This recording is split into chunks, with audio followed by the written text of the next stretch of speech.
So let's start with the beginning. I have to remind you about medical technology internship. The registration starts in March. If you are interested, please send us your CV by the end of March, and we will match you with the companies. And if you are selected, you'll receive permission to register.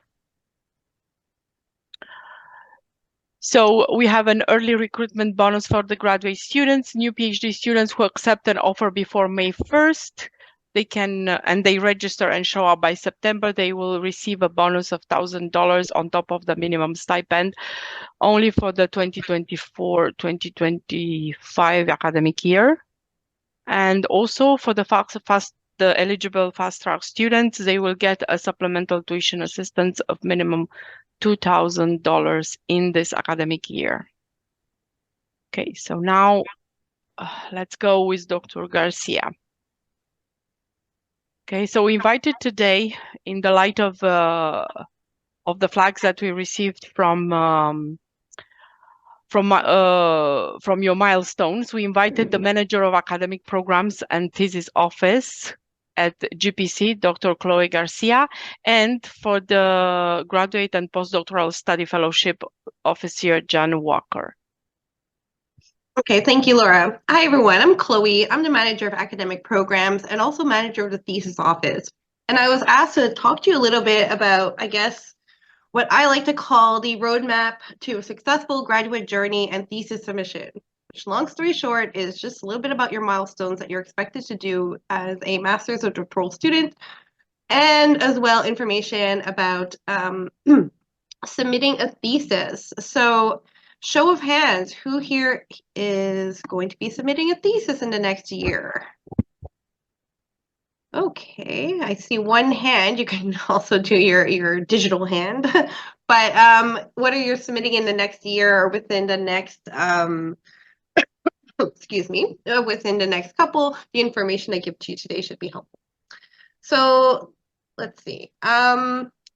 First of all, I'm going to start with the degree progression milestones that Laura had brought up before. So every department, every graduate student in a thesis-based program is required to complete what we call non-course-based requirements.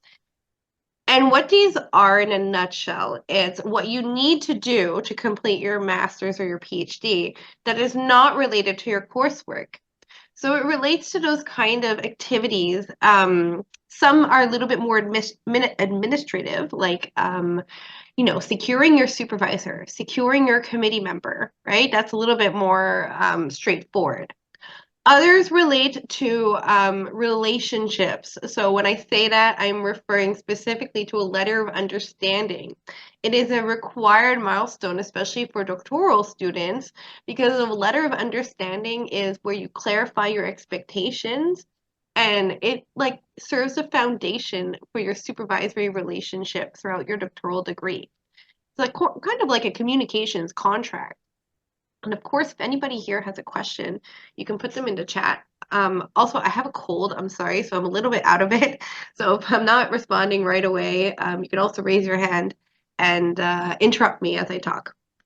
So non-course-based requirement can relate to, again, something more about relationships like the letter of expectation. Or it relates to your own progress tracking. So we have mandatory annual progress tracking for doctoral students, which is really important. And I was a PhD at McGill, and I can say that I didn't do it. Oh, no. It was before it was really mandatory. And I kind of wish someone would have told me to, because I found myself kind of going my own way throughout my doctoral degree, and my supervisor came in and out of my life at the convenient times where their work was needed. And so I felt that not a lot of attention had been paid to my research or to my needs throughout our discussions and throughout the progress throughout my doctoral journey. But progress tracking, what it does, it really forces you to sit down and to evaluate the objectives that you've met for yourself, those that you still need to reach, and to kind of think about a timeline with which you want to do them so that you don't end up staying in your doctoral studies forever. it also kind of gives you the opportunity to share these with your supervisor and committee member and to get feedback on your progress so far and also on the goals you want to achieve. Because you might write, next year I'm going to publish 3 manuscripts. It's going to be great. And your supervisor reading this can kind of intervene and say, 3 is a lot. You might want to limit that to 1, and we can work on it together. So it provides the opportunities to really have these conversations. So those are the major ones. There's also the comprehensive exam. So if any of you is a doctoral student, you've been told about this exam, and maybe you've done it, maybe you haven't.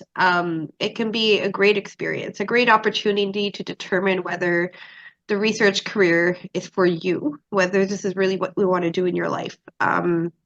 We do look at this as a huge milestone for students who decide whether the academic path or the PhD path is for them, or those who say, you know what, now I'm going to try something else. By policy, it's due at the end of PhD 3, but of course, some departments kind of navigate a different deadline, so you might have something that looks different.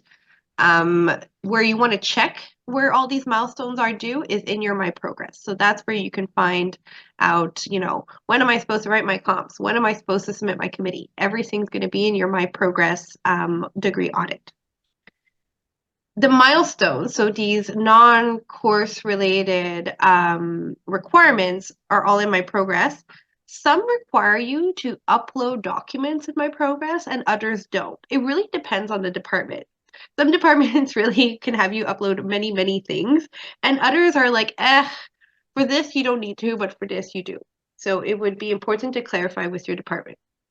Generally, though, I would say across all units, progress trackings and letter of understandings are always, always, always uploaded by the student in My Progress.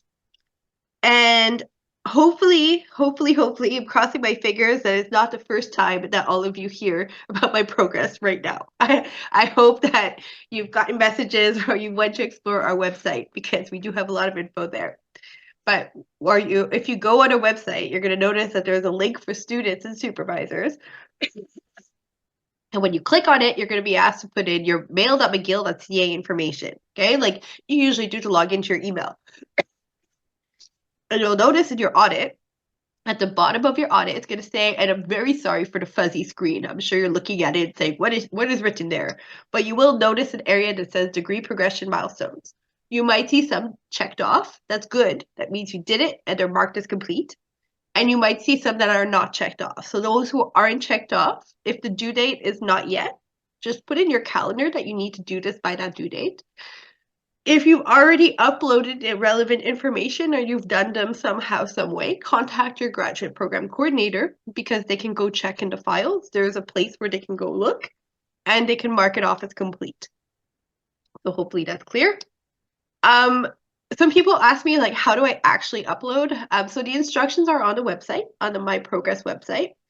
And I can share it. I'm going to share this PDF with you after so that you can go click the links. At the top of your screen, you're going to see something called degree upload, a document upload. And when you click on it, you're going to see all your milestone appear, like little boxes. And you click on the milestone that you want to upload the document for. So if it's PhD 3 progress tracking, you just click on it. And it's going to enable you through a green button to upload documents. And you can drag and drop them or open the file and just click on the one you want to save. And then you click on upload. And that should work. That should be fine. You're not going to see a difference in your audit right away, okay? You're not going to see a difference. What happens is that this is kind of like putting a letter in the mail. You put in the mail, now your GPC has to go in and go check and go mark it as complete. So it probably will take a couple of days or weeks for you to see your milestone checked off.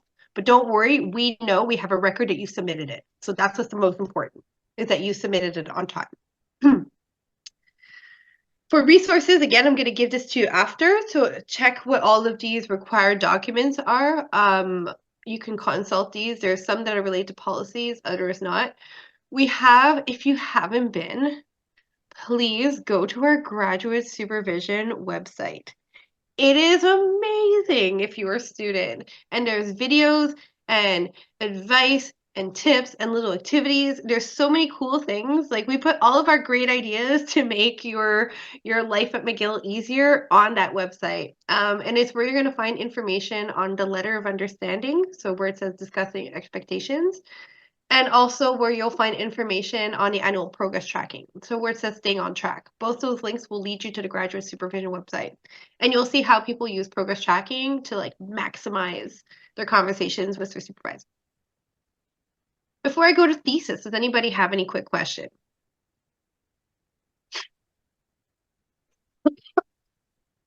Okay, great. I'm loving this. I see a lot of listening faces. That's awesome. So now that's the big topic. For those of you who are writing a thesis or thinking of going to a thesis-based program, usually I give this talk in an hour. So I'm going to limit it to 15 minutes, which is going to be an accomplishment, I guess. So I get all the questions for theses, all of them. So I'm going to try to address as much as possible the most popular questions I get. So first of all, when you're a student, whether you're a master's or PhD, you have to think about why you're writing the thesis, right? What your examiners really want to see is that you can produce a coherent body of work. You know, you're able to carry out research and you understand the background from which your research comes from. And also, you know where your research is going. You know how to communicate the results and discuss the implications. You're able to really show like an A to Z understanding of your research that you've conducted. For a PhD, you're really able to show how your work contributes to original thinking and original contributions to existing studies or existing practices. PhD is really important to highlight how your work is original, which is why we actually have an independent section in the thesis that we require that says really like original contributions. And you could go in there and write 3 bullet point paragraphs saying, this is exactly how I contributed. It doesn't need to be flowery language. You want to be very clear on what you've done. I get a lot of questions and a lot of concerns about what goes into a thesis, especially those of you who write manuscript-based theses. There's often important questions asked about, you know, what do I include? What don't I include? Can I do a hybrid thesis or not? Do I have to include bridging text? And so we have our website, our thesis guidelines website, really highlights that there's obviously the title page, and then there's a bunch of like little pages in between, including contribution of authors, contributions to knowledge, abstract in English and French, your table of contents, and then you have your introduction. Your introduction and literature review can be the same chapter, or they can be different. It depends on the discipline. It varies. Then, depending on whether you're doing manuscript-based thesis or traditional, the body of your work is going to look different. So if you're doing manuscripts, you get one manuscript after the other, and in between each one, you have 2 to 3 pages of bridging text showing the connections between both. Then you have your discussion/conclusion chapter. If you have a traditional thesis, instead of having those manuscripts that are interrupted by bridging text, you're instead going to have a methodology chapter, presentation of findings, discussion of findings. This might look different depending on your discipline, but you have more of a traditional presentation of your work. If you're doing a manuscript, oh, I see a question. I'm just going to quickly go in there. Where can we find a document that we must upload for the committee milestone? That's a good question. So I'll let Laura answer that when I'm gone. If you do have a document to upload for the committee milestone, I imagine it would be on your department website. Otherwise, we do have, depending on the department, sometimes departments just ask for someone to write it down on a Word piece of paper and upload it in My Progress, and that's enough. But I'll let Laura answer that for you after. So going back to this, so manuscript-based theses, if you're a master's student, you can do 1 manuscript. If you're doctoral, you need at least 2. You can't have a hybrid thesis. So that's important. You really can't. Mix, let's say, have 1 manuscript if you're doctoral, have 1 manuscript, and then have the remainder of your studies presented in a traditional format. Okay, you either have to fully commit to manuscript-based thesis so that all of your research is presented in manuscript-based format, or you go to fully traditional route. So it's one or the other. You need to be a first author or co-first author. And if you are co-first author, then you have to have the authorization of the other person to be able to use the work in your thesis, because then they won't be able to use it. Only one of the co-first authors can use it. People who submit manuscripts, they have to submit exactly what they're going to submit to their publisher or what they have submitted to their publisher. No changes. If you have submitted to your publisher and then you get feedback from your examiner, you still can't change the manuscript for your final thesis. You have to change the text around it in the remaining part of the thesis. So that's often a question that I get. One thing to consider that is a little bit of an ick when you think about a manuscript-based thesis, it's very beneficial in a way because you have these manuscripts ready to go. But one thing that's a little bit more difficult to show is your contribution to research and to practices, because the way manuscripts, well, publications generally work, they kind of erase the author's contribution, but you really want to be able to brag in your thesis about what you're doing. So you really have to be careful in the sections that are not your manuscript. So your introduction, your contribution of authors, your contribution of research, and your discussion conclusion to highlight what you've done.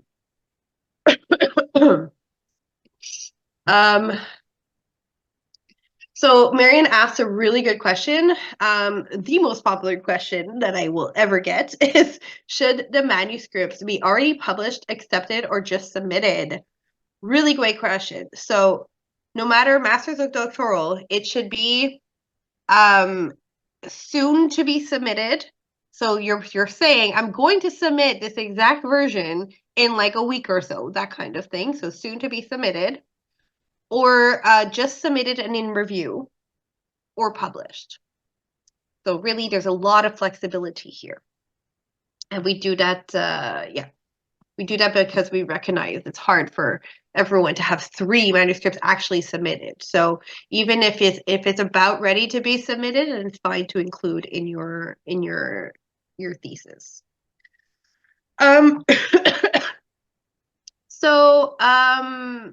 Yeah, you just want to make sure that your thesis is one cohesive story. If you're doing manuscript, make sure remember to fill out the sections, the intro, the bridging text, and the conclusion, because that's really the part that's your thesis, right? Is what's outside of those manuscripts. It's really, and it's your opportunity to bring your work together. So we do remind you to pay attention to bring everything together. For masters, it's about 100 pages double space, max 150. And for PhD, we don't have a maximum, but we say aim to be concise, because your examiners are often tired and they want to read through it quickly. So a concise, well-written thesis will bring you far. We have a thesis checklist on our website that we encourage you to review. Don't wait till your submission day to review your thesis checklist. It should be used while you're writing so that you kind of are aware that you're meeting the requirements, McGill's requirements for a thesis. Some of the elements in the checklist are discipline specific. That means it may vary based on the different departments at McGill. When there's confusion about what your discipline asks of you, you can speak to people in your department who can help you, like your GPD. Maybe your GPC would be aware, your chair, or your supervisor, who can clarify what discipline specific means in your case. The checklist document has a space for manuscript-based theses and for traditional theses, and basically really just outlines all the sections that you need to put in and what to include in each section. Once you're ready to submit your thesis, and I'm going to just spend another 5-6 minutes going over deadlines and processes just to clarify some questions, but everything I say is on our website and hyperlinked, and I'll be sharing this with you after. So don't worry if you don't remember everything. It's a lot of information. So My Thesis is our platform for when you're ready to submit your thesis. And you go into My Thesis like 4 to 8 weeks before your submission date. And you do that because you want to go in to do your intent to submit, which is basically like flagging that you want to submit your thesis to your supervisor. And so you start nominating your examiners. So who you want to evaluate your thesis. Once your examiners have accepted their invitation, then you can upload your thesis whenever you're ready ideally by the due date that you gave. We do oral defenses now in My Thesis as well, and final thesis submissions in My Thesis. So that platform really is a catch-all. If you've never heard of My Thesis and you're like, what is this? I really want to know. Go into our website under initial thesis submission and what is My Thesis. And we have diagrams, graphs, tables to explain to you what the platform does. In a nutshell, it really enables you to follow by looking at the platform where your thesis is at. It'll tell you if it's still be evaluating. It tells you when it's passed. It tells you when further corrections are needed. It tells you when your defense is. It tells you everything. So it really is aimed for the process to be transparent for you. And you can access it. You always click the button that says My Thesis. That's the way you get into the platform. So one of the biggest things that I get asked about is choosing examiners. So we do have instructions on our website that will show you what a conflict of interest is and who your examiner can be, whether it's for master's or doctoral. So if you're a master's, you can choose one examiner that's an academic specialist in your field that's internal or external to McGill. And for PhD, you have to have one internal to McGill and one external to McGill. You really want to pick someone, so depending on who you are, what kind of examiner you're looking for, there's different levels of conflict of interest. So we have a list and a checklist that you can go consult. But really you're looking, especially for an external, you really want someone completely removed from you. Completely. Like no shared collaborations, no financial interest for sure. They weren't supervised by your supervisor at some point. You want to stay as remotely as possible. Masters, it's a little bit less stringent, but still pretty tough. And internal, it can be someone closer to you that has somewhat collaborated with you in some ways. So it's a lot less difficult to find an internal. In My Thesis, though, we do encourage you to nominate more than one of each because people tend to say no, and even when they do say yes, things happen, life happens. We get examiners who give birth, we get examiners who get married, we get examiners who go on sabbaticals. And so having a backup in My Thesis is always helpful. So when you submit your thesis, it goes to examiners and they take 4 weeks minimum to evaluate your thesis. Well, no, I shouldn't say minimum. They're given 4 weeks. Sometimes they're faster than that. And we start bugging them around the 4-week mark to start sending it in. Sometimes they're late, but we really make an effort to try to get them to submit it by the 4-week deadline. You can't talk to them in the meantime. I mean, if they're in the hallway, you can still give them a little wave, but don't go have a chat about your thesis or you or a future job opportunity because then we have a problem. But in general, you want to just like stay away during that time. You can relax, start planning your oral defense. And when we do get the evaluation in, you're going to be notified by My Thesis, hey, your evaluations are in. If sorry, this is just an image. If your evaluation is going to look a little bit like this, I'm not going to go into it in depth today. Usually I spend a good 10 minutes on this, but it's on our website under thesis examination procedures, and you'll have this PDF after. This is the criteria that your examiners are using to evaluate you. So check them out. What we did when I was doing my thesis, I had my peer review me based on this to kind of help me out to see where my gaps in my work was. And I always say that this is a really useful exercise. Share your theses with each other and evaluate each other using this. It asks the examiners to look at everything from how you've expressed your contribution to knowledge to your methodology, how you've reported your results, and so on. So I got a question. When choosing examiners, can it be a professor whose class you took or that is considered a conflict of interest? No, that should be fine in most cases, but you do want to go double check that there are all the other elements that's related to a conflict of interest. But generally, no, if you've taken their class, it's not too bad. But if you had proposed your research in the class, like a fake research proposal, and then they evaluated it, then we might be towing the line with a conflict of interest. So it really depends. But you can always email the thesis office if you're not sure. So regarding the submission on when to submit, so we have 3 ultimate deadlines in a year, but that doesn't mean you have to submit at this time. You can submit whenever you want. The deadlines are there for fees. If you submit your initial by one deadline, like December 15th, April 15th, or August 15th, it means that next term you'll pay reduced fees. We call that thesis evaluation fees. You can submit, alternatively, your initial thesis and your final thesis in the same term, in which case you are not registered for the next term and you pay no fees whatsoever. So really, we always say work backwards, depending on when you want to graduate. And that will help you plan when you should start going into My Thesis.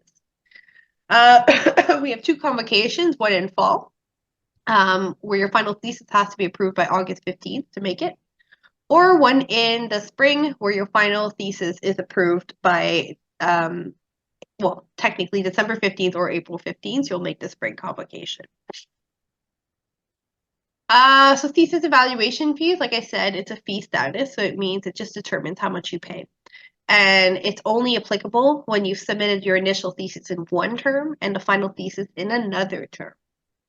And we put it on for you. We put that status on for you. So there's nothing you need to do. You remain registered until you submit your final thesis. The normal way you register, that normal code. That's all you ever need to do. We take care of any other special statuses.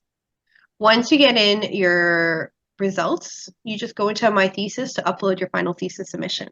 It's very simple. It's just an upload button, and you decide whether you want to withhold the thesis or not.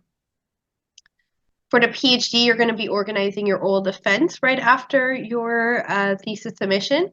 So I'm running out of time because I unfortunately have another presentation at 1:30. So I'm not going to go in great depth, but I will say you want to start the oral defense organization early. So as soon as you submit your thesis, start talking with your supervisor who you want to be on your committee. And so you can start preparing your presentation. So it's expected that a student shares a PowerPoint and spends 20 minutes on introducing their work. You don't want to overly go into like those little minute details throughout this presentation. You can take into account your audience has read your thesis. So you're really pitching the highlights here. And then your examiners will have 2 rounds of questions. You can pass with no revisions or minor revisions. It's very normal to get minor revisions. Or you can not pass your thesis, oral defense, or both.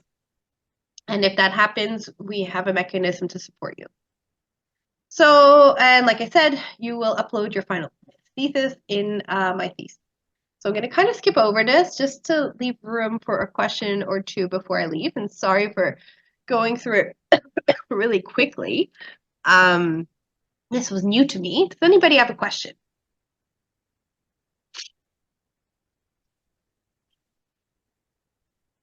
No, that was a lot of information. I know. But take some time to review the PDF after I sent it to Laura and she sends it to you.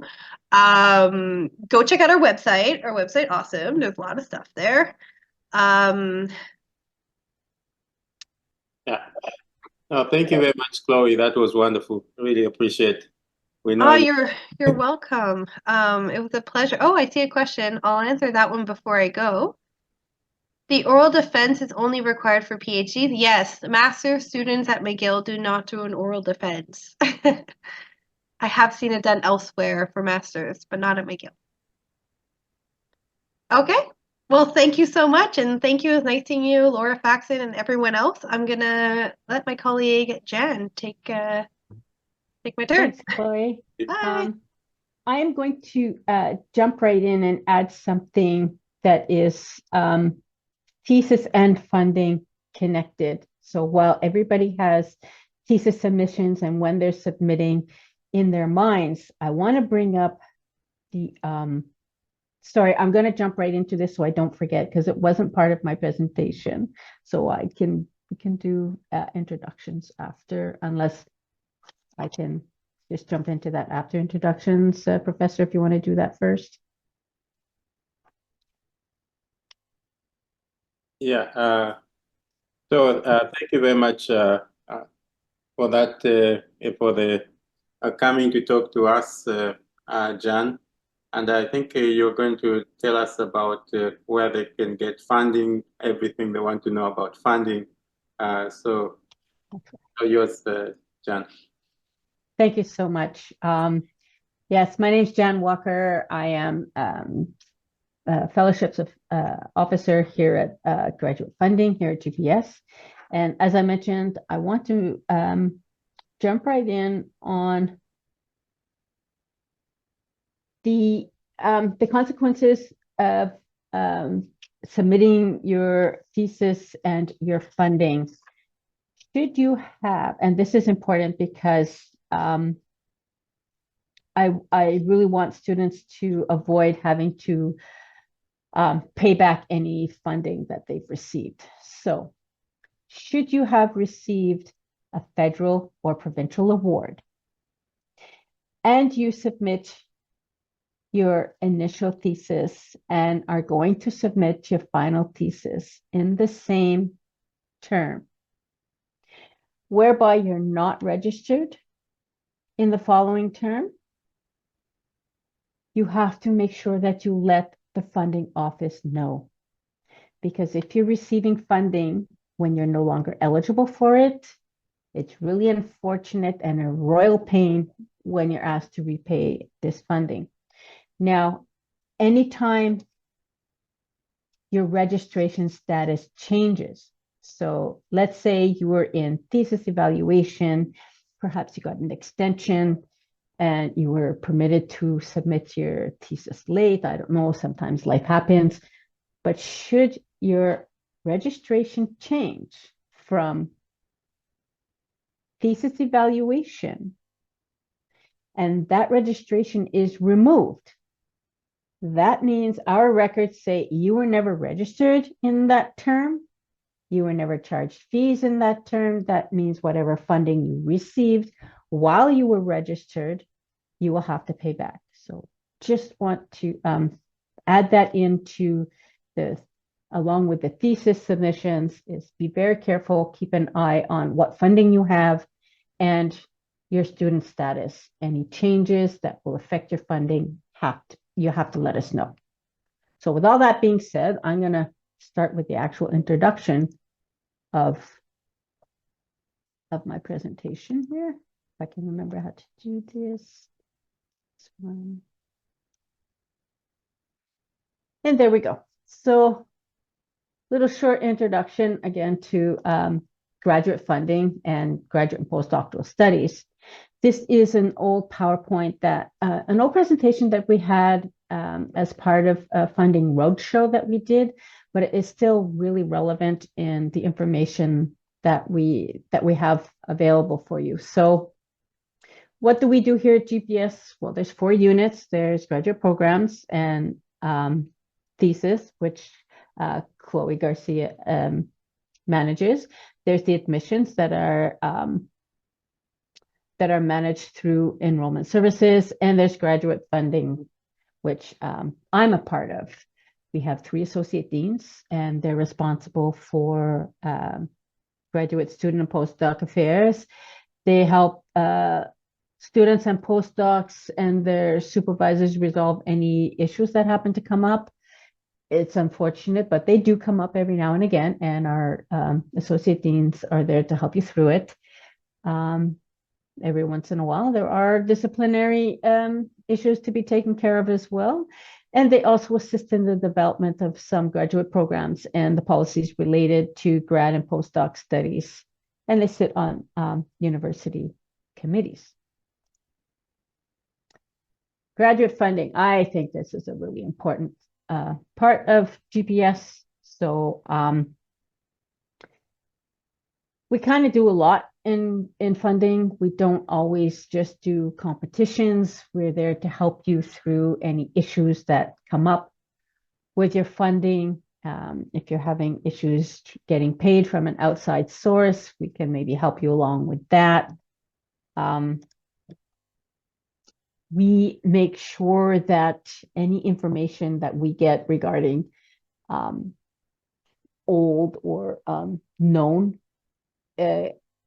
competitions or opportunities, any new ones that come up, be it for international funding, federal or provincial sponsorships, internships. We try to make sure that we get as much information out to you as soon as possible. So with that being said, please do read your emails and anything you get from either your department or graduate funding or GPS in general. We, as mentioned, run competitions for funding. So we run a fair and transparent adjudication process for any of the centrally administered fellowship competitions. We also help in the development of policies regarding graduate funding and the eligibility of student groups for funding. And always we're there to advocate for you. Now there's two types of funding, internal and external. So I'll begin with a short explanation of what internal funding is. Now this encompasses support that's distributed by the university coming from McGill central funds. Some internal funding opportunities require that you submit an application for. Most, however, do not and are outlined for you in your funding letter at the time of your admission. Now, it is important to know that 90% of funding applications happen in the fall. So what's available for you to apply now? There's not a whole lot out there. I'll try to think of some that might be along the road as we're talking. All PhD students receive a standardized funding letter. To learn more about that as a PhD student, you can click on that link that's available there. Now, there are some employment opportunities on campus. You have to talk to Laura about that or your supervisor. A research or a teaching assistantship, these are employment. They're considered salaries and they're subject to their corresponding units' collective agreements. And please make sure that you speak with your graduate coordinator, Laura, for any of these opportunities that are available for you. Now, a big part of McGill Central Funds kind of work like this. All the money's coming to this giant pot that's administered by GPS. Then GPS uses a formula and allocates portions of this pot with each faculty. Each faculty uses their own formula and policies to then redistribute their share to their units. Each unit is then tasked with offering to students. PhDs see that in your funding letter. This letter is issued together with your offer of admission. Now, any questions about these internal funding should be directed to your GPC, who will in turn follow the path back up to GPS for any questions that might not be able to be answered. Laura knows a whole lot. She might not know everything. Well, nobody knows everything, right? But if she can't answer you, then she will contact us. So if you're not sure who to contact, you can get your graduate program contact by clicking here. The other type of funding is external funding, and this is pretty much what I deal with. And these are monies that are awarded to students from sources that are, self-explanatory. They are external to McGill. Now, the most prominent are the Canadian federal tri-agencies, NSERC, CIHR, and SHIRT, and the provincial FRQ agencies, the FRQ-NT, the S for Santé, and SC for Society and Culture. The tri-agency doctoral deadline is the 1st of October normally. That date has not changed other than maybe it's the 2nd or 3rd, depending if the first falls on a weekend. It hasn't changed in the 15 years I've been here. I doubt if it's going to change much going forward. So any doctoral students here that are thinking of applying for any of these federal or provincial awards, please keep an eye out on our emails that we send out or that will come out from your department, giving you a heads up that, hey, it's time to check out these awards. The CGSM or the Tri-Agency Masters Award, that deadline is always the 1st of December. Now, For the tri-agency or the federal awards, they are open to Canadian citizens, permanent residents, and protected persons that fall under the Immigration Act. The application process begins here at McGill, so you speak to your GPC or you speak to Laura. FRQ, as mentioned, the deadlines are also in October. There's 2 or 3 different deadlines. I never know which one is which, but they're always within that first week of October. So the FRQ are open to all citizenships. So this is very exciting for our international students. So other than approved short-term mobility, you have to do all of your research here in Quebec. That's the only caveat they have for allowing international students to be funded. For the FRQ, there is no pre-selection here at McGill, so it's a direct application to the provincial agency. There are workshops for you, info sessions that are available for you. I'll talk a little bit about that later. For the tri-agency, there is a 2-step nomination process. The nomination from your department to GPS. GPS has a central committee that will make a selection. We are given a quota from the agencies, so our committees make that selection, and that selection gets forwarded to the agency where they make their decision on who is offered.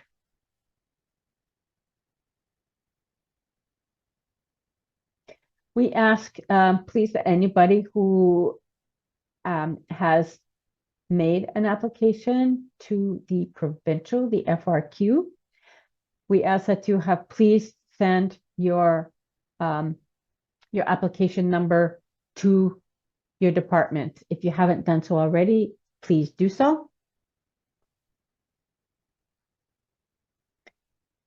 There's also a bunch of travel awards out there that's available. If you're thinking of including some field research, check out our webpage because there are quite a few, either internal or external.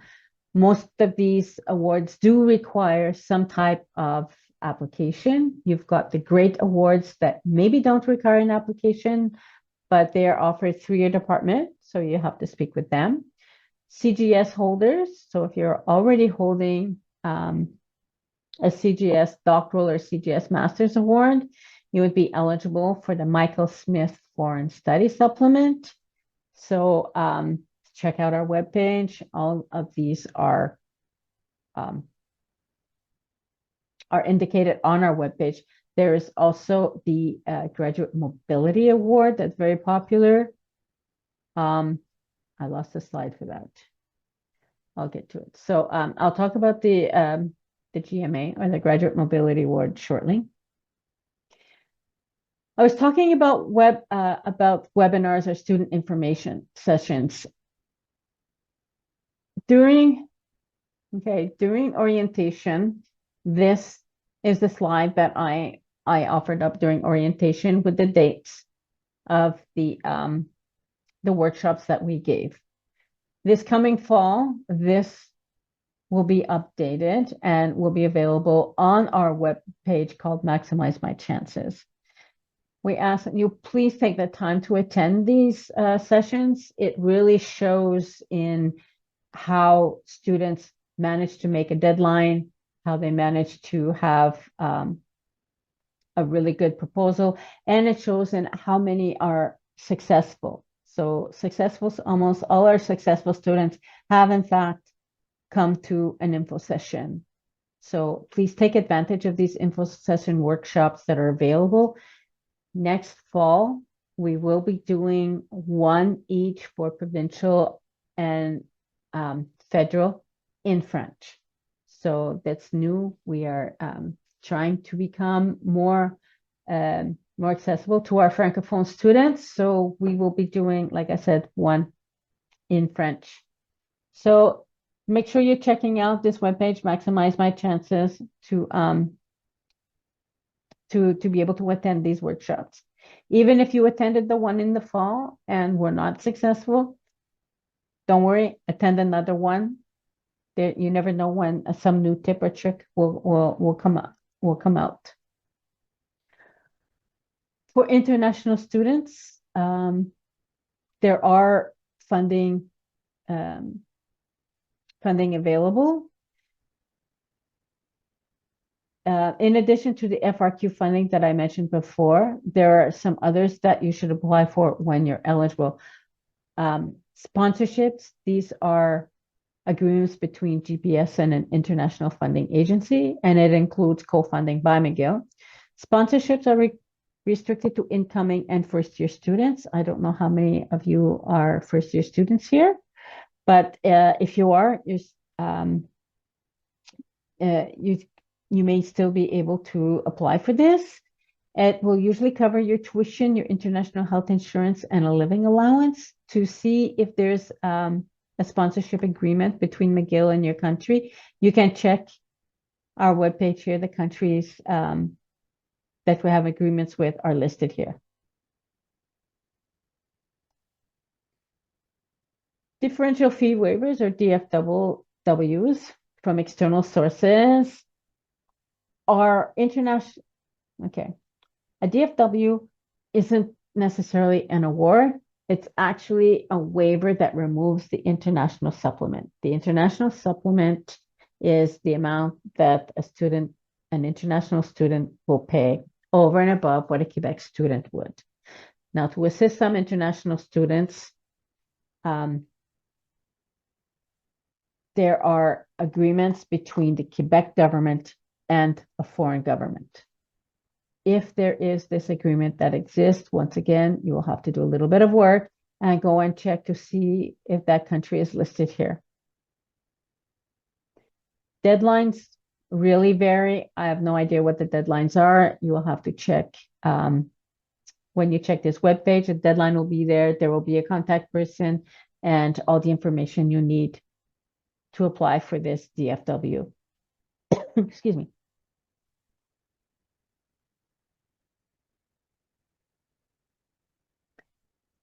There's also internships. Internships have become really, really exciting and are really growing.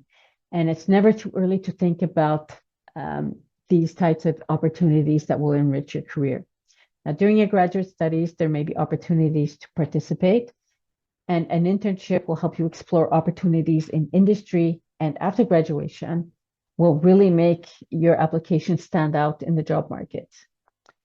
Now, the most important is the doctoral internship. GPS is really excited about that. The two others mentioned here are strictly for engineering, so I won't discuss those. The FRQNT at a college of technology transfer, there's the MyTax, and there are many others. We have a whole page dedicated to internships. So I ask that you do take the time to check this out, because internships really lead to a successful career. Our doctoral internship program, or our DIP, allows students to, to test the waters and explore opportunities outside of academia before just like diving into that workforce. I want to just point out the amazing successes of our doctoral internships, and it's something that we're really very proud of. 42% of our interns were later hired by the same organization where they did their internship. 7 out of 10 interns are currently working in the same sector or field that they interned in. So if academia is not where you're headed, then maybe internship. Then internships would really be helpful for you to get that push towards your career. Now, you must be a PhD 6 or earlier, and in-course applications are accepted if the program permits, with supervisor support, and my progress milestones are up to date.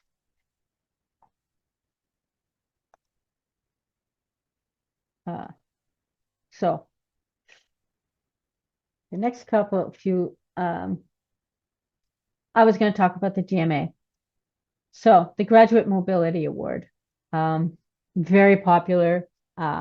It helps you pay for that field trip where you're headed to It's quite successful. It's very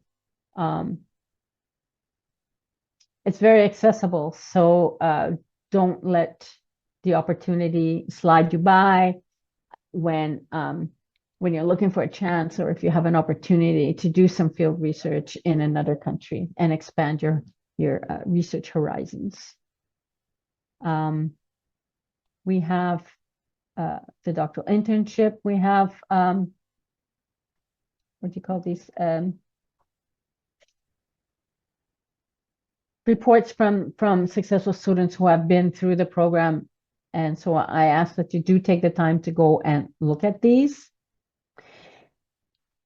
And the following slides are really what are the next steps for you when it comes to funding. Yes, there aren't too many opportunities right now. That being said, right now is when you should be preparing for all those opportunities that are going to come available in the fall. So, you think you're ready? Are you sure? Let's see. I love this slide. And I really like the last one. What I actually do. The deadline yesterday. You have no idea how often this happens.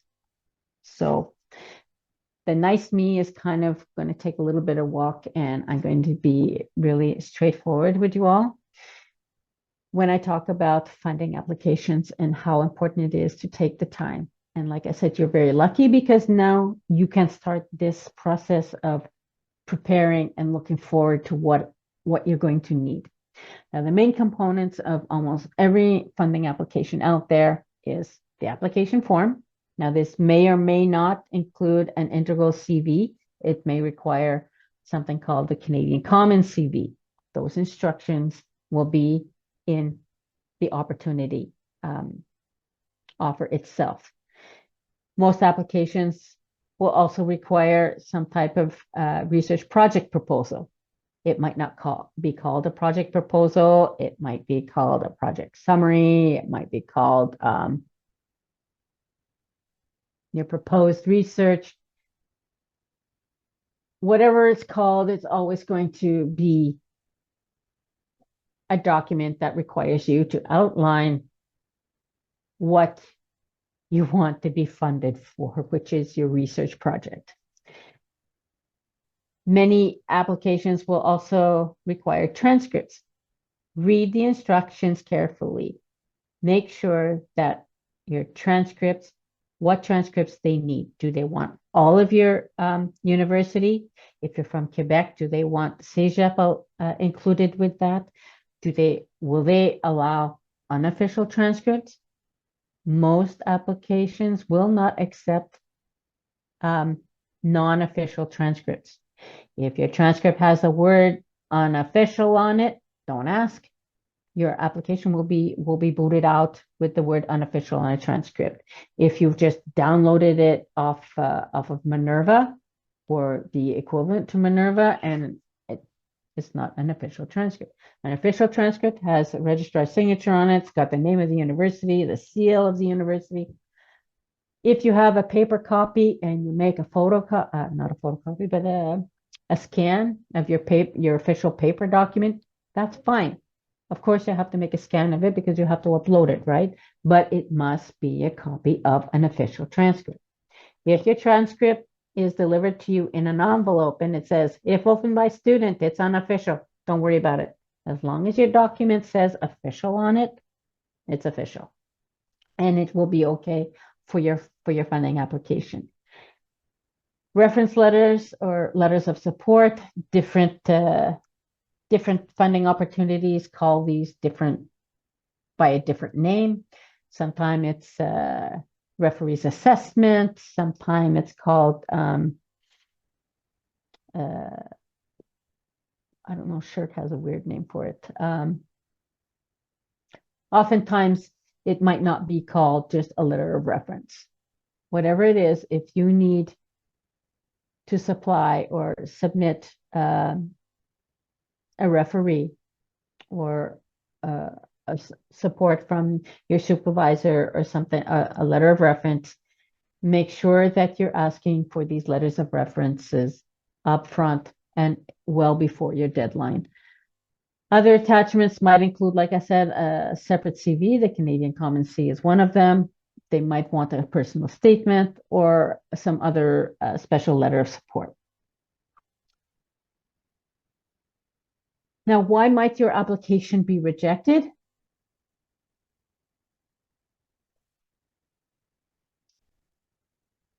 Number one reason that applications get rejected, and it's a reason that is so avoidable, is you didn't read the instructions. I cannot stress this enough.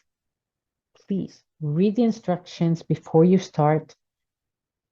Make sure you understand the instructions. Read the instructions before you submit your application. Give yourself enough time. Make sure you know the deadline. A missed deadline is a missed deadline. There's nothing that can save you. So, and there's technically no excuse for a missed deadline. If your deadline is tomorrow and you're starting your application today, well, all I can say is that the word deadline is made up of two words. The first one, you're right, it's dead.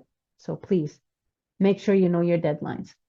Make sure you submit it in the right place. That all comes back down to reading the instructions. Make sure you know where to submit your documents. Make sure you have all the documents. Make sure those documents are legible.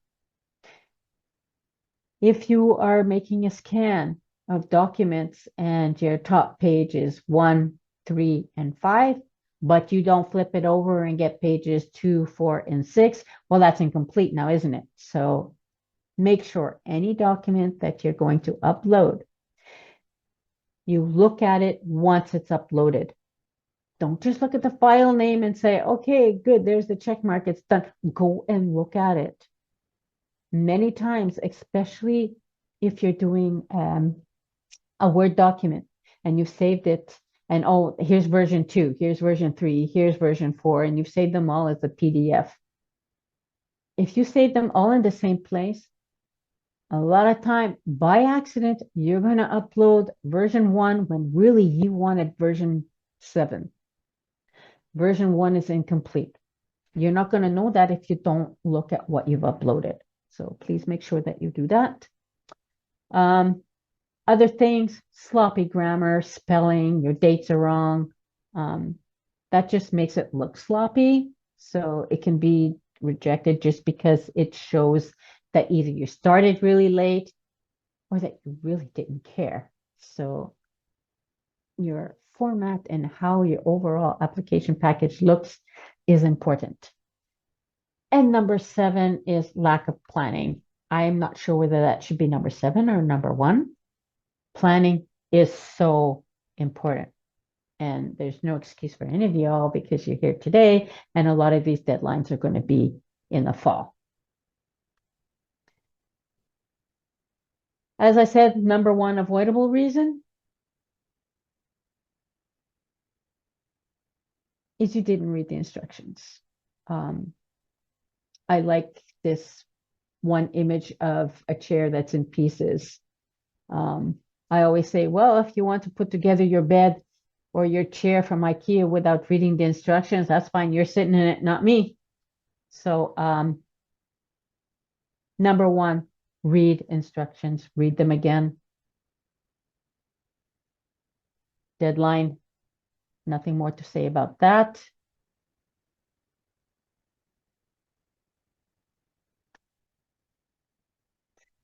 Where to submit your funding application? Is there a process here at McGill? Is there a process at your department? As I had mentioned, the CGSD, the Tri-Agency Awards, there's a 2-step nomination process. There's one from your department, and there's one here. Make sure you know which deadline is yours. Make sure that even if our instructions to you say, okay, we don't need anything from you other than that you make your submission online by this date, because we go and get your documents off the tri-agency server. Your department might want something from you before that. I don't know. They're allowed to run their competitions their way. So make sure that you let your department know that you are planning to make an application to some funding. Do you have to submit something to us? Sometimes there's some other from a different foundation or agency might have you submitting something directly for us. Do you need a signature? If you need a signature from this office, we need 5 working days. That doesn't mean that you submit it on Friday and expect a signature on Monday. It doesn't work like that.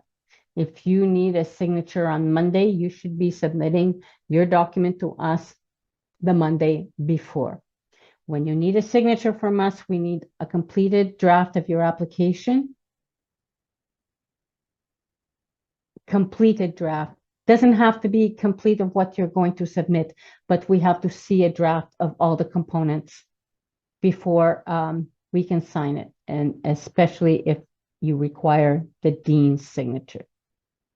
If you're not sure who needs to sign it, don't wait until you're done. Read the instructions. The instructions are going to tell you right up front, you're going to need a signature from your supervisor, from the chair of your department, maybe from the dean here, maybe from finance. Read the instruction first. That way you're not asking us for a signature at the last minute, and we're not going to be able to provide that to you. So signatures are very important. And know where you're going to submit your application, because submitting it to the wrong place is the same as missing a deadline. This is really important for the tri-agencies, because you do have a choice whether to submit through the university or to submit directly. If you are a registered student here at McGill, you are not permitted to submit directly to the agency. If you do, you've missed your deadline because we didn't receive it. Number 4, 5, and 6, again, you've missed some documents. They're not in the proper format. Again, reading instructions, sloppy grammar, spelling. There is really no excuse for this. Proofread. Have other people read your stuff. Don't take it upon yourself. Listen to the feedback that you're going to get from other people. Feedback sucks. I know that. Everybody knows that. You ask for feedback, and you know what? Have somebody read it that you know are going to be tough on you, because you need that. Take it. Take that toughness and make the corrections. Yes, you want to give your application to people that you know and that you like, your friends, but give it to somebody else who you know is going to be tough, and give you the truth that what, you could do better with this. This should be worded this way. So listen to the feedback, take it with a grain of salt, and appreciate it, but use it. Lack of planning. I think this really is the number one reason that applications get rejected or are unsuccessful. And part of that planning is reading the instructions, following the instructions, setting yourself dates, creating a checklist.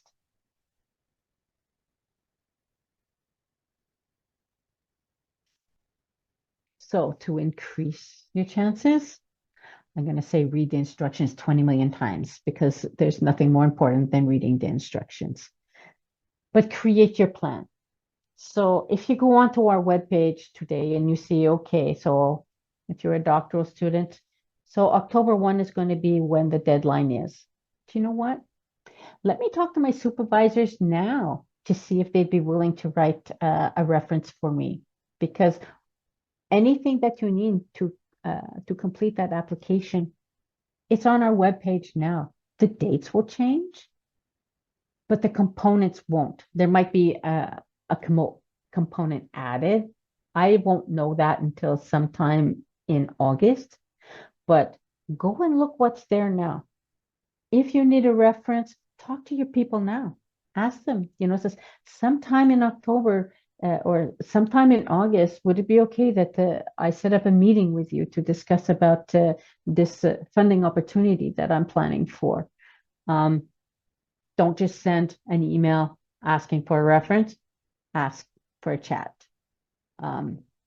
Make sure that you're ready to give information. Make sure that your referee knows your deadline. Make sure that your referee knows what criteria you're going to be judged on. Give them a copy of that. Give them a copy of your CV.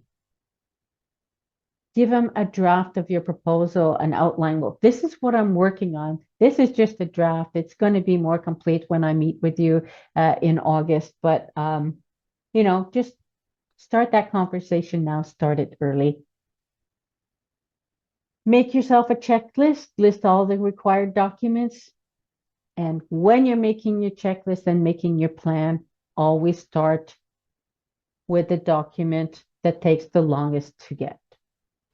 If you did a year of study or a term of study in Europe or further away, you need your transcript for that. Well, don't wait until August to ask for it. Ask for it now, because if it's done, then it's done. That document will not change. So get it now. You're one step up. You're one step forward from the people who are only going to find out about these opportunities that come in the fall. So take advantage of this. Contact your people. When you give your referees that you ask a deadline, don't give them your deadline. Make sure you ask for this at least a week before your own deadline. And that's why you ask for them now. Say, you know what? Probably sometime near the end of September or mid-September, I'm going to need a reference letter. Would you be willing to do that? So this way, and you can have chats with your references if you're talking to them now. Don't wait until mid-August to say, okay, do you have my reference letter yet? Be respectful and make sure that you give your referees time to do a good letter. Order your transcripts early, draft your proposal, proofread, plan, and make sure that your checklist makes sense. Use a checklist that's provided. A lot of time, there's a checklist provided by the application process in the instructions, but use that. Also make your own. So you can add dates like, okay, I need this by this date. I have to talk to this person by that time. Make a really good checklist. It is the best tool. So a simple plan, 5 to 6 months ahead. Now, think about your research topic. Consider your possible referees. Update your CV. Identify in your CV places that could use improvement. Are you thinking of publishing something and you're sitting, and well, maybe you might want to hurry that up and get it published in time. 3 to 4 months. Think about your program and your supervisor. Begin drafting that proposal and consider to which funding agency to apply. Very important, make sure you apply to the correct funding agency if you're applying to the FRQ or if you're applying to the tri-agency. Most of you here today will be to CIHR, which is the Canadian Institute for Health Research, or the FRQS for Santé.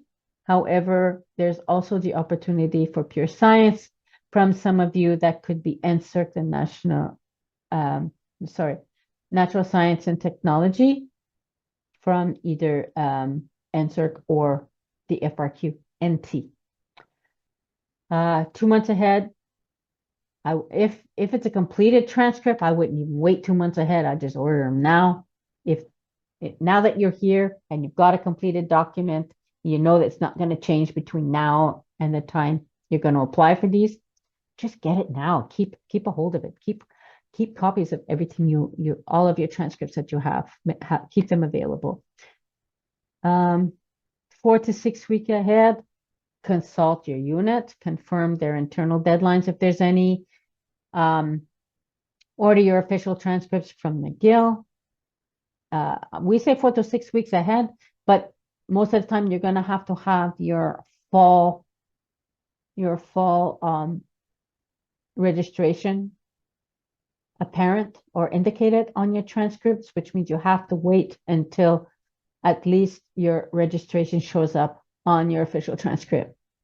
If you're brand new, that might not show up right away on that first week of September. You might have to wait until like the 10th or 15th of September.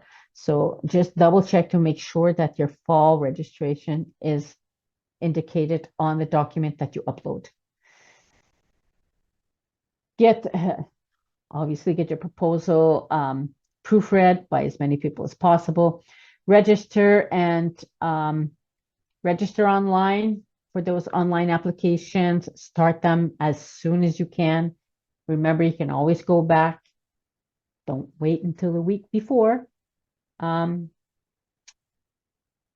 If your referees have to submit their documents online as well, make sure they have instructions and they understand how to do so. Proofread. Send reminders, reach out to your referees, remind them of their deadlines.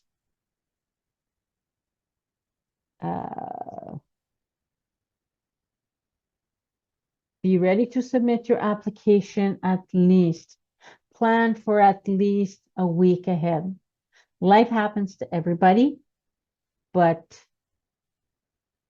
missing a deadline it's not an option. There's no way to get around a missed deadline. So if you plan for a week ahead and you need another day or two, then that's okay, but really plan on getting that done. The relief you feel of having it prepared and ready to go, it's amazing. That stress is gone. So why have all that stress building up when you can start now with your plan and know what you need beforehand? So federal doctoral awards, the webinars are early September.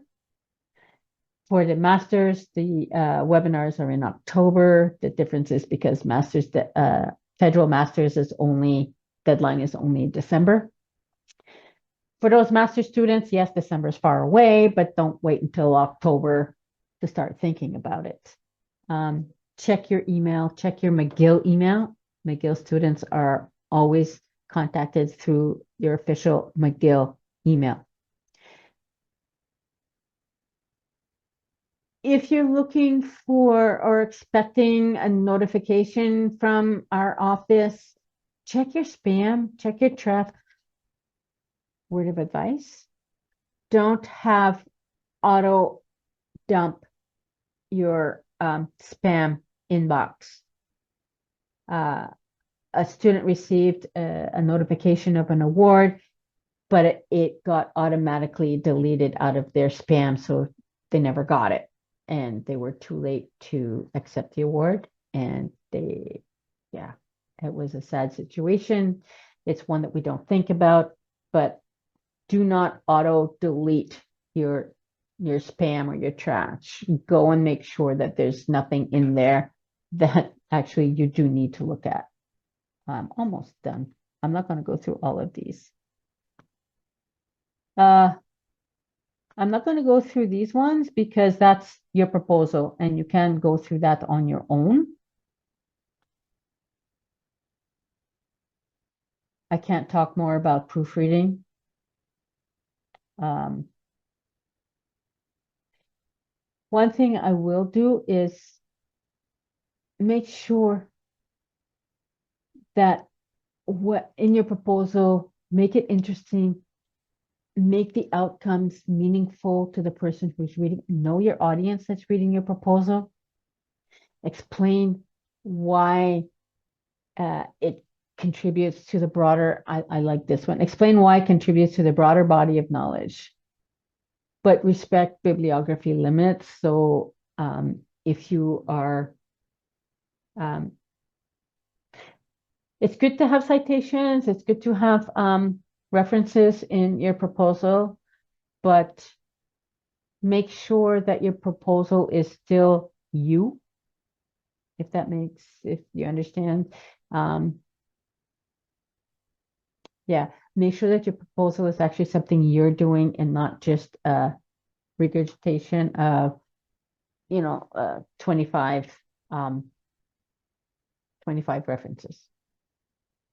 Make sure that your project is feasible. Your supervisor is a really good resource for your proposal. Transcripts, oh gosh. You don't know how many transcripts I see with the word unofficial on it. I told you this is from an old roadshow, 2019. If you have done a term away somewhere and those grades do not show up on your transcript that you're submitting, go and ask that institution for a copy of the transcript with the grades for the term that you did away. Who should you ask to write a reference? Your current supervisor, industry supervisor, head of your department, if they know you really well. Some government official is always a good one.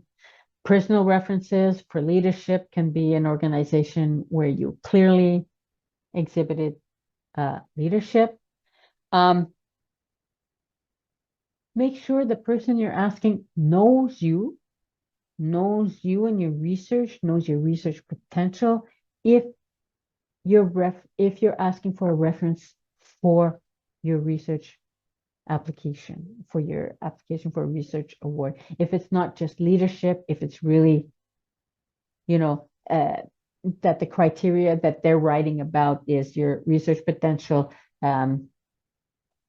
your contributions, things like that. Make sure the referee that you're asking to write your reference is is the person who can answer to most points of the criteria that's required and for your application that your application is going to be evaluated on.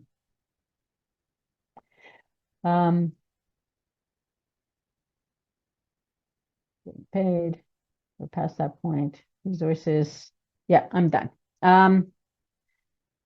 Getting paid. If any of you receive an award, please go to our page right here, and it's called appropriately Getting Paid and Maintaining Your Award. If you reach out to us, make sure that you include your McGill ID number. We're going to ask you for it anyway, so if you include it either in the subject line or right at the top, you go, "Hi, I am so-and-so, and here's my ID." It's really helpful for us. We pick your ID and we go and check your records and stuff, so it's just much easier for us. Do not email us individually. Please use our generic email address, graduatefunding.gps@mcgill.ca. If you're not sure what documents we need in order to get you paid your award, reach out to us. We'll let you know. Some resources for you, other resources for you.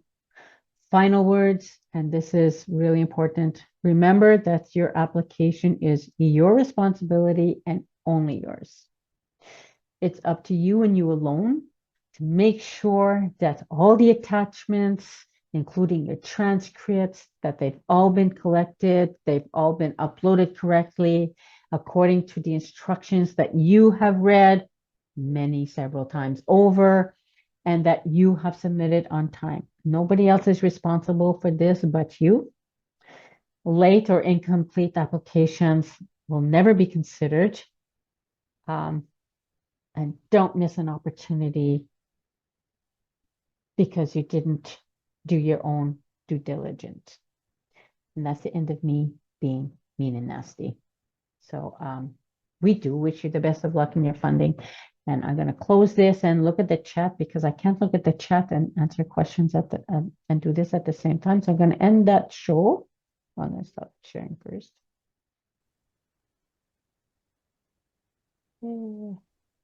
Okay. So I hope that was helpful. That was a lot. Yeah, that was great, Jan. Really appreciate. There are a lot of nuances that quite helpful, and it's nice to know. And you touched upon one of the most annoying and which can be a deal breaker is or sloppy grammar, and when you get all these spellings, reviewers will forgive for one spelling mistake, one grammar mistake, but if it starts to repeat itself, it becomes a big problem, and it Yep. shows that you didn't care. And you talked a lot about planning. I think planning is really important because these things take time. Yes. Yeah. Yep. So there are some questions in the chat. I don't know if you can see them. Jan? I can see now. Okay. Is there funding for students that are finishing their PhD after the end of their federal scholarships? There's not a whole lot because the window that the federal agency covers is usually between your second year for 3 years.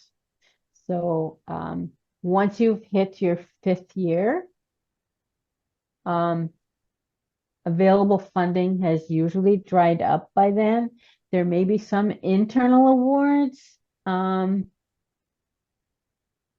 But yeah, once your 3-year award has ended from the federal agencies, there's not much. That being said, we're in the Faculty of Medicine, right?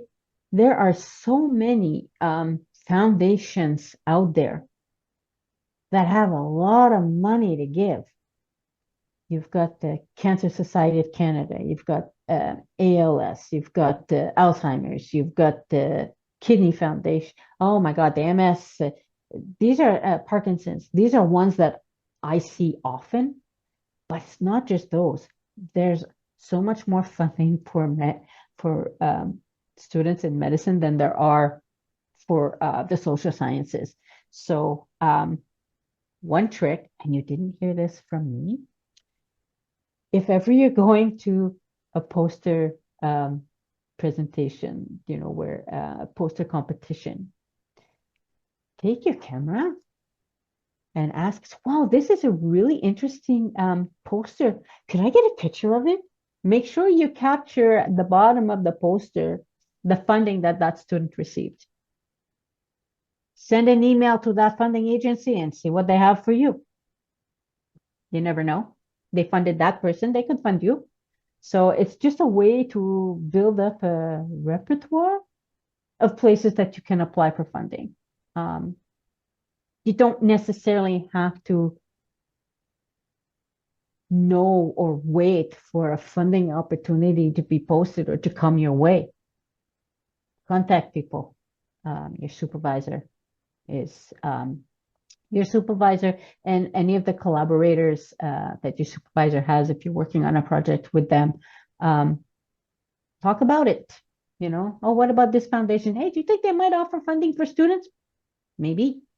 So yeah, poster competitions is a good way to get names. Okay, what's the next question here? For the proposal format, we should follow that special funding agency's instructions, or did they always follow the instructions that are given by the particular agency or funding foundation that you're applying for? They are all different. So don't think that one proposal, if they say a 2-page proposal and that's what they want, then, it could be different. So please check, read those instructions. It will be indicated in the instructions.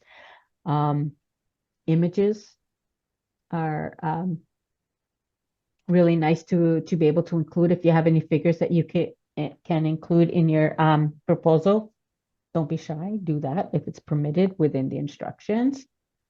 Can you renew these fundings for more time once we get it, if we're working on the same projects, including the internal ones? The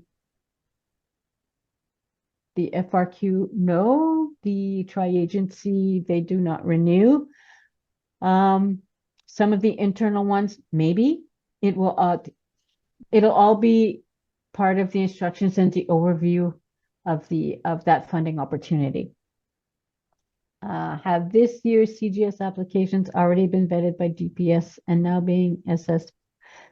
I don't know if it's the doctoral ones. Oh yeah, the results for the doctoral ones will come out in early to mid-April. They're already at the agency. If you're talking about the master's applications, they haven't been vetted by us yet. The departmental nominations, their deadline was just on Friday, or rather Thursday. So we haven't hit that process yet. And again, the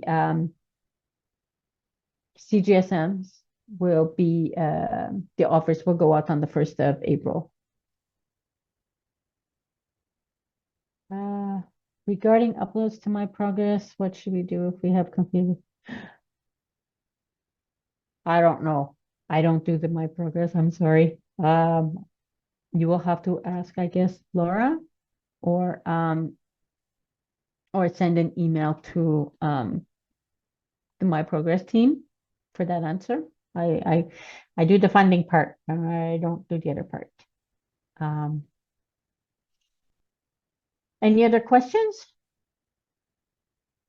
Have I talked all your ears off by now? So thank you very much, Jan, for that wonderful presentation. So Jan is your fellowship officer, and you heard it from her. And if you need any help, I think she's there for us, for all of you. So thank you very much, Jan, and thank you everyone for taking your time to come to the seminar. Thank you, and have a wonderful day. Thank you for having me. Bye, everyone.